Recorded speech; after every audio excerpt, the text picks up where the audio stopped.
Hi guys, it's Dale with the insurance. Today we're talking about an article that that I find fun to say the least, because it makes me reminisce to when I bought my first car. The title of the car is first time, or sorry, title of the article is first time car insurance tips: how to get car insurance for the first time, right? And it's awesome that you are in like you're in the process of getting your first car. If you can recall that, I mean, it's a very exciting time. The last thing you're thinking about is insurance. That being said, it is quite important because the first thing you'll be thinking about is insurance if you were to get into an accident, right? And at that point, it's too late, right? So you want to front end all of the thinking about like what insurance company to go with so that you choose one that's reputable, and you're properly covered. Very long article, very detailed. I really suggest if you or a loved one is buying a car for the first time, just go through it. There's some good nuggets in here. What I want to point out are a few. One, and this is for the person who will be driving this car and paying the insurance bill. One, no matter what, no matter how you cut it, first car, it's going to be expensive if you do it alone, right? There's just not much history on you. And let's say you've got a good credit history, right? Let's say you've got a banging job, everything's going well, you pay your rent on time, you pay your bills on time. You've got a long history of being a good person who pays kind of their bills on time, right? So nothing about your record shows that you'll be a bad driver or you won't pay your premium.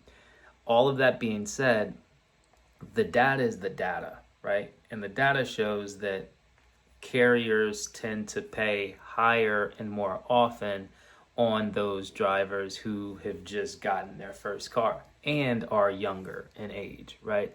So your premium's going to be high no matter what. If you can be on your parents' policy, that's the first choice, right? Not only will you save in your pocket, your parents and you, your parents by virtue of you, right? If they're paying for your insurance or helping or blah, blah, blah, blah, blah. Either way, it helps to lower that premium.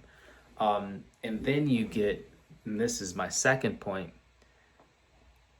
you want to get full coverage, right?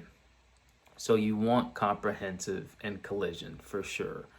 If you go with the minimum liability, minimum requirements, which is just liability insurance, that will not pay for any of your assets. Anything that you own won't pay for your car. It's only for the damage that you've caused to others, to a third party, right? So you really want, because at this point in time, and this is an assumption, your first car, presumably you don't have a ton of assets just saved up to pay for a new car or to pay for transportation to get to your job or a list of other things that kind of cascade after you don't have access to a vehicle, right? Then you want to be able to have your vehicle up and running like that, as soon as you have an accident, right? So look into collision for sure, because that'll repair your car, and then comprehensive for any other damage that could happen to your vehicle outside of collision, right? So outside of a physical, so that's like vandalism or anything that has to do with nature, anything that could damage your vehicle, that doesn't have to do with two kind of vehicles or you hitting something or colliding into something, right? Because that will get you back on the road quicker, right?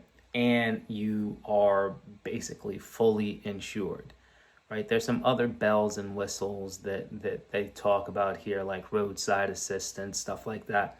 Those are all very good to haves, but first and foremost, you want to cover the asset, right?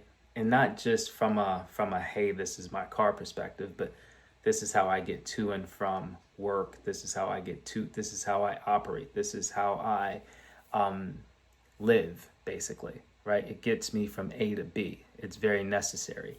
So once again, very good article. Those are two nuggets that I wanted to pull out. If expenses are a big deal, this is going to be expensive. If you can be on your parents' policy, do that. And then two, really, really consider full coverage. I know it's expensive, but it's truly worth it. A lot of people in our country, in our society, are underinsured, and it's not just car insurance. All right? Hopefully this was helpful, guys. Thanks for stopping by. We'll chat next week. Hey guys, thanks for watching our video. If you enjoyed it, don't forget to hit the like button and subscribe to our channel for more awesome content. And if you really liked it, hit that notification bell so you never miss an update. We love hearing from you. We love hearing from our viewers. So be sure to leave a comment below with your thoughts on this video, and we'll see you in the next one.